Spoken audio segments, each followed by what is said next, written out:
ఆంధ్రప్రదేశ్ రాష్ట్రంలో అంబేద్కర్ రాజ్యాంగానికి తిలోదకాలు ఇచ్చారు. రెడ్ బుక్ రాజ్యాంగం రాజ్యం వెళ్తుంది.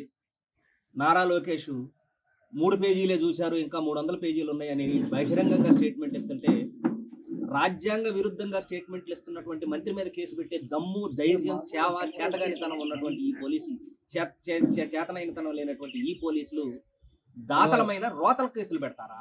రక్తదాతల మీద రోత కేసులు పెడతారా? ఏం ప్రభుత్వం అండి ఇది? ఇది ప్రభుత్వమా లేకపోతే నరకాసుర పాలన అని అర్థం కానటువంటి పరిస్థితుల్లో ఉన్నారు. అరే చంద్రబాబు నాయుడు గారే అంటున్నాడు, కలెక్టర్ల మీటింగ్ లో కూర్చొని నా పాలనని ప్రజలు మెచ్చట్లేదు, ఎందుకు మెచ్చట్లేదు అర్థం కావట్లేదు. ఎందుకు అర్థం కావట్లేదు? నువ్వు పెట్టేటటువంటి అక్కసుతో పెట్టేటటువంటి అక్రమ కేసుల వల్లనే నీ పాలన ప్రజల్లోకి వెళ్ళట్లేదయా. నువ్వు పాలన చేస్తే కదా, నువ్వు పరిపాలన ఎక్కడ చేస్తున్నావు? ప్రతిపక్షాల మీద కక్షపూరితంగా అక్రమంగా అక్కసుతో కేసులు పెట్టడమే తప్ప నువ్వు పరిపాలన చేసింది ఎక్కడ? పరిపాలన చేయడం నేర్చుకో. ముందు ప్రజలను పాలించడం, ప్రజలను ఆలించడం, ప్రజలను లాలించడం నేర్చుకోలేని నువ్వు నీ పాలన ప్రజలు ఎలా నమ్ముతారు, ఎలా సంతోషిస్తారు? నీ పాలన ప్రజలు ఎలా ఒప్పుకుంటారు అనుకుంటున్నావు? ఎంత దారుణం! ఇదే మా తిరువూరు నియోజకవర్గంలోనే అమ్మాయిలతో రాసలీలలు చేస్తున్నారని ఒక ఎంపీ మీద ఎమ్మెల్యే మీద ఎంపీ, లోకల్ నాయకుల మీద ఎమ్మెల్యే మీద లోకల్ నాయకులు ఇష్టం వచ్చినట్టు కేసులు పెట్టి, ఇష్టం వచ్చినట్టు సోషల్ మీడియాలో పోస్టులు పెట్టుకుంటే కేసులు లేవా? ఎంపీ నా దగ్గర 5 కోట్లు తీసుకున్నాడు, అది రాజ్యాంగ విరుద్ధం అని ఒక ఎమ్మెల్యే ప్రకటిస్తే ఎమ్మెల్యే మీద కేసు లేదు, ఎంపీ మీద కేసు లేదా? ఏం పరిపాలన చేస్తున్నారయ్యా?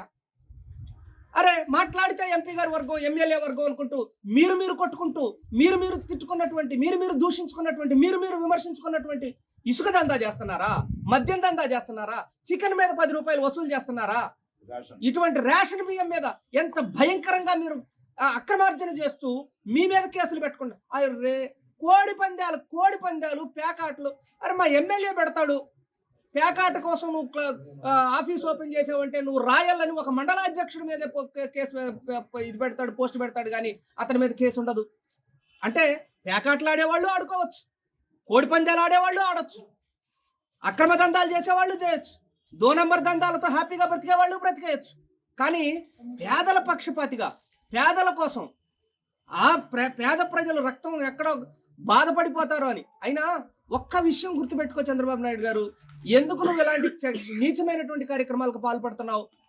అరే ఒకవేళ అక్కడ అనుమతులే లేకపోతే ఆ కార్యక్రమాన్ని ఆదిలోనే ఆపేసేవాళ్ళు కదా, అంతవరకు ఎందుకు జరగనిచ్చారు? పోలీసుని అప్పుడు ఎందుకు ప్రయోగించలేదు? అందున అక్కడ ఉన్నటువంటి సెక్యూరిటీ గార్డుతో కేసు పెట్టిస్తారా? ఇదెంత అనైతికం, ఇదెంత నీచం.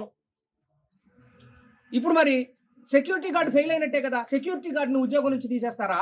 లేకపోతే సెక్యూరిటీ గార్డుకు అనుమతి ఇచ్చారా, లేకపోతే అనుమతి ఇవ్వలేదా అనే అనుమానం, మీమాంస ఉన్నటువంటి ఆ హాస్పిటల్ సూపరింటెండెంట్ అరెస్ట్ చేస్తారా? లేకపోతే ఆవిడ మీద కేసులు పెడతారా? లేకపోతే విజయవాడ నుంచి వచ్చినటువంటి ఆ 20 మంది రక్త సేకరణకు వచ్చినటువంటి ఆ ప్రభుత్వ బృందం మీద కేసులు పెడతారా? ఎవరి మీద కేసులు పెడతారు? మీరు చేస్తున్నటువంటి ఈ అనైతిక పాలన, మీరు చేస్తున్నటువంటి ఈ అక్కసు పాలన, మీరు చేస్తున్నటువంటి ఈ నియంతృత్వ పాలన, ఈ రాక్షస పాలన ప్రజలు గమనిస్తున్నారు. మిమ్మల్ని ఖచ్చితంగా తరిమి కొట్టేటటువంటి రోజులు ఉన్నాయి. తస్మాత్ జాగ్రత్త చంద్రబాబు నాయుడు. మీరు రాబోయే రోజుల్లోనైనా సరే ఇటువంటి రెడ్ బుక్ రాజ్యాంగాలకు సంబంధించినటువంటి అక్రమ కేసులు కాకుండా సక్రమమైనటువంటి పాలనతో ప్రజలు ఆదరించేటటువంటి రీతిలో పరిపాలించాలని హెచ్చరిస్తూ, తిరువూరు నియోజకవర్గం ఎప్పుడూ కూడా జగన్మోహన్ రెడ్డి గారికి అండగా ఉంటుందని, జగన్మోహన్ రెడ్డి గారు విజయకేతనం ఎగరేసి ముఖ్యమంత్రి అయిన తర్వాత మీకు ఇటువంటి కేసుల కన్నా ఇంకా భయంకరమైనటువంటి కేసులు రాబోయే రోజుల్లో ఎదుర్కొనే అవకాశం ఖచ్చితంగా ఉందని హెచ్చరిస్తున్నాం.